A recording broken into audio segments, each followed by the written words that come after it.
പോവല്ലേ? 2 മണിക്ക് ക്ലിനിക്ക് കയറണ്ടേ? അതൊക്കെ നമുക്ക് കേറാം. ഹർത്താലായതുകൊണ്ടാണ് ഞാൻ ഇമാതിരി ചപ്പട്ട വണ്ടി കൊണ്ടുവന്നു. അല്ലാതെ BMW Q7 കൊണ്ട് വന്നിരുന്നെങ്കിൽ ഹർത്താലാനുകൂലികളെ കൊണ്ട് പോകും.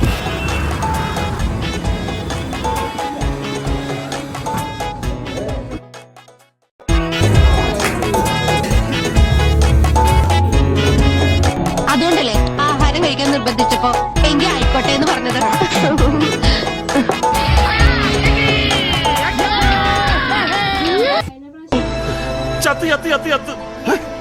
കഴിനാക്കം ഉണ്ടെന്ന് പറയാടാ.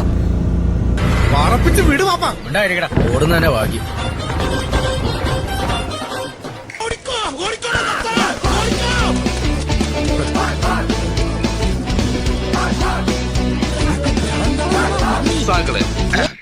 കേരള ഫയർഫോഴ്സ്